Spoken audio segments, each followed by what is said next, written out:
Diet number 5 प्रतिशत question, book है ST Yadav.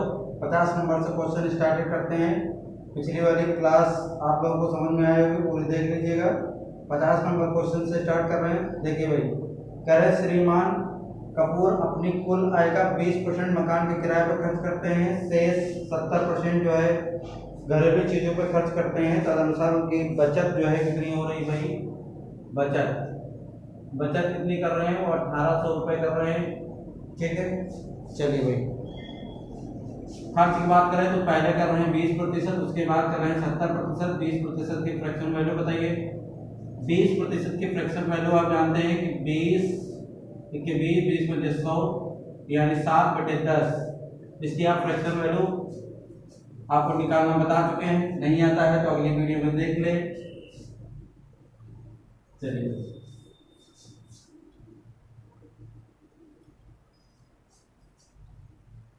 अब इसके आगे क्या करेंगे भाई? देखिए, खर्च हो रहा है तो यानी भाई कमी हो रही चीजों पर। भाई 5 था, 5 पर तुमने 1 खर्च कर दिया तो कितना बचा? तो हमने कहा भाई 4/5 बचा। 10 था, तुम्हारे पास कुल 10 रुपए थे, 10 रुपए में तुमने 7 रुपए खर्च कर दिए तो हमारे पास कितने बचे भाई? 10 बचे। और यहाँ पर इतना बच रहा, सवाल में कह रहे हैं इतना है। ठीक है, अब देखिए 4/5 गुणे 3/10 बराबर यहाँ बचत इतनी है और यहाँ पर इनकी बचत यहाँ पर कितनी है? 1800। इसको निकालिए भाई, इसको 3 से कट जाएगा। ये बराबर में वैल्यू है तो ऊपर ऊपर से कट जाएगी, नीचे वाली वैल्यू में है, इसके गुणे में है। ठीक है, 3 के 3, 3 6 18, ये 2 0 उतारे, 4 के 4, 4 के 4, 4 पंजे 20 और ये आ गया 150। अभी 150 आया है तो हम इसको पूरा क्या लिख सकते हैं कि 1/50, क्योंकि ये इससे क्या हो जाएगा? गुणा हो जाएगा। अब देखिए इसके बराबर में क्या बचा है? 50 बचा। ये संख्या इसके क्या है? गुणे में। ये संख्या इसके गुणे में, जैसे 15 को 50 से गुणा करेंगे तो 15 बचे 75 होता है और 2 0 बचे, उतार लीजिए। यही आपका क्या है भाई? आंसर है। ठीक है, अगला नंबर क्वेश्चन देखिए भाई। अगला नंबर क्वेश्चन है, कह रहे हैं कि एक आदमी अपनी आय का 24% मकान किराए पर तथा 62% जो है अपने परिवार पर व्यय करता है तथा शेष आय की बचत करता है। यदि उनकी बचत 6300 रुपये हो तो कुल आय क्या है? यानी यहाँ पर इनकी जो कह रहे हैं बचत जो है, यहाँ पर बचत कितनी दे रहे हैं? 6300। ठीक है, यहाँ पर इनकी बचत 6300 दे रहे हैं। तो अगला क्वेश्चन है 51 नंबर क्वेश्चन। 51 नंबर क्वेश्चन है। ठीक है, 51 नंबर क्वेश्चन। ठीक है भाई, देखो कह रहे हैं 24% वो मकान किराए पर खर्च कर रहे हैं। इधर ध्यान देना भैया, ध्यान से। 24% मकान पर खर्च कर रहे हैं। ठीक है, ठीक है। फिर कह रहे हैं कि जो शेष, जो परिवार पर जो खर्च कर रहे हैं वो 62% खर्च कर रहे हैं। यानी जो परिवार पर खर्च है, परिवार पर जो खर्च कर रहे हैं वो कितना कर रहे हैं? वो 62% कर रहे हैं। तो हमने कहा भाई इसका कुल खर्च कितना हुआ? तो इसको खर्चा भाई जुड़ जाता है। तो 4 और 2 कितना हो गया? 6, और 6 और 2 कितना हो गया? 8। ठीक है, यानी हमने कहा भाई 86% इनका कुल खर्च हो रहा है। ठीक है, तो अब ये बताओ कि भाई 100% में से हमारा हर परसेंट, यानी हर परसेंट का मान कितना होता है? तो 100% होता है। अब हर मान जो है, हर परसेंट का मान 100% होता है। तो 100% में से 86% इन्होंने खर्चा कर दिया है। तो बताइए कितना बचेगा? तो हमने कहा भाई 6, इधर बचेगा 4, इधर बचेगा 9, इधर 1 8, यानी 14%। 14% बचा। ठीक है, यानी ये 14% ये क्या कर रहे हैं? खर्च कर रहे हैं। तो सवाल में देखे कह रहे हैं कि अगर ये इन शेष आय की क्या करते हैं? ये बचत करते हैं। तो शेष आय की बचत, यानी अगर ये इतना कमा रहे हैं, अगर 100% कमाते हैं, 86% खर्च करते हैं, तो इनकी पास बचत कितनी है? 14% ये बचत कर रहे हैं। और यहाँ पर 14% है और सवाल में आपके कितने हैं? 6300 रुपए है। तो आपकी 14% बराबर कितना रख देंगे? 6300 रख देंगे। तो 1 की वैल्यू निकल आएगी। 1 की वैल्यू बताइए। तो 14 1 के 14 और 7 से काट दीजिए, 7 गुना 14 और 7 गुना 63, यानी आ गया 900। अब बताइए, अब इसके आगे क्या करना है, यानी कह रहे हैं कि अगर तुम हमारा मेन वैल्यू क्या थी, मेन वैल्यू हमारी 100% थी, हमने 100% माना था।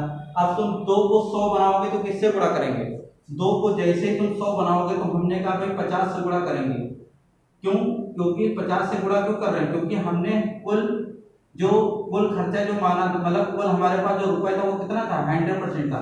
तो इसको भी तुम्हें 100% बनाना है, तो हम कहेंगे 2 को तुम 50 से गुणा कर दोगे तो 100% हो जाएगा। तो 50 गुना कितना होता है, 100।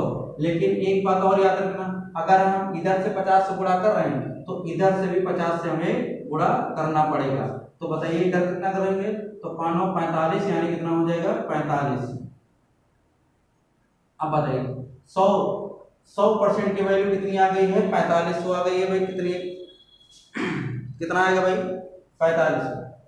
एक मिनट, हाँ 1 0 और भाई बढ़ जाएगा, यहाँ पर 50 था, 45,000 रुपये, यही आपका क्या हो जाएगा, आंसर आएगा। ये 100% क्यों माना, क्योंकि हमने जो मेन आपका जो परसेंट माना था वो कितने परसेंट माना था, 100%। इसीलिए हमको जो आंसर लाना था वो 100% के बराबर लाना था, इसीलिए हमें ये कार्य करना पड़ा।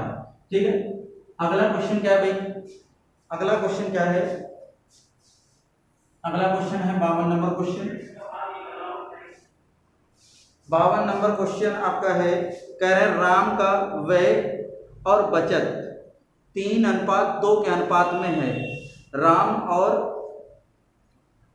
राम का जो है आय और बचत का अनुपात दे रहे हैं। देखिए भाई ये राम है और राम का जो आय है, देख लेते हैं भाई, आय दिया है ना, हाँ व्यय और बचत, व्यय की बात करते हैं, यानी व्यय और बचत का अनुपात दे रहे हैं, और बचत का अनुपात दे कितना रहे हैं, तो कह रहे हैं 3:2 है, यानी उनकी जो व्यय है, बचत यानी व्यय 3 है और बचत कितनी है, तो 2 है, और ये अनुपात में दे रहे हैं। ठीक है, आगे देखिए भाई, आगे सवाल में क्या कह रहे हैं कि जो है उसकी आय में 10% की क्या हो जाती है, वृद्धि हो जाती है। अब उसकी आय में, अब देखिए ये व्यय है, ये बचत है, तो आय इसके बराबर में, क्योंकि आय बराबर क्या होता है, व्यय। अब देखिए ये क्या हो जाएगी, इसकी आय हो जाएगी इनकम, और इनकम में कितना कह रहे हैं कि भाई 10% की वृद्धि हो गई है। चलो भाई 10% की वृद्धि हो गई है, 10% की वृद्धि हो गई। तो अब ये, अच्छा ये बताओ, अगर ये इतना, ये 3 जो है खर्च करता है, व्यय का मतलब खर्च, अगर 3 खर्च करता है, 2 बचाता है, तो इसका मतलब वो कमाता कितना है, तो 3 और 2 कितना हो गया, 5, तो यानी 5 कमाता होगा, यानी 5 रुपए में उसके 10% की क्या हो गई है, वृद्धि हो गई, इसीलिए 5 को 10 से गुणा कर दिया है। ठीक है, और ये इक्वल लगा लीजिए। आगे देखिए कह रहे हैं कि जो है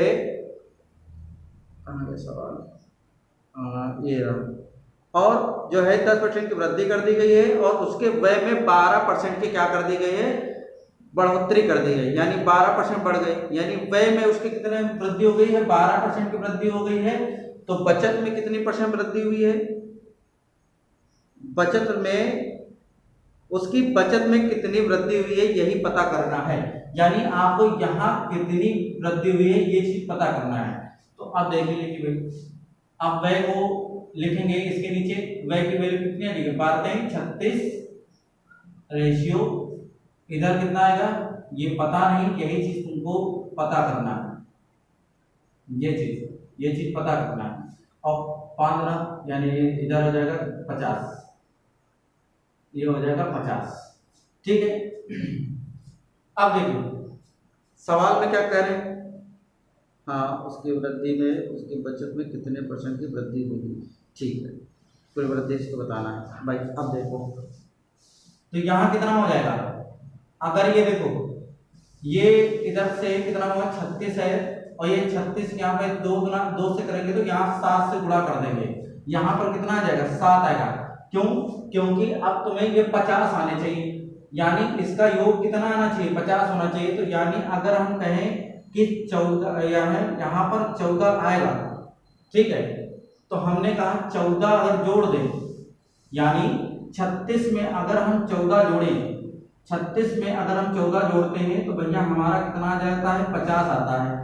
लेकिन 14 आएगा कैसे, यहाँ पर 2 से ऐसी कौन सी संख्या से गुणा करें जो यहाँ पे 14 आ जाए। तो हमने कहा भैया 7 दूना 14 होता है, तो यहाँ पर तो क्या आ जाएगा, 7 आ जाएगा। यही आपसे पूछ रहे हैं कि उसके बचत में कितने % की वृद्धि होगी, तो 7% की उसकी वृद्धि होगी, तब जाके इसकी कुल आय 50 रुपए हो जाएगी। ठीक है, यही इसका क्या हो जाएगा, आंसर हो जाएगा 7%। सेम अगला सवाल सेम इसी तरीके से दिया है, वो आप अपने मन से कर लीजिए।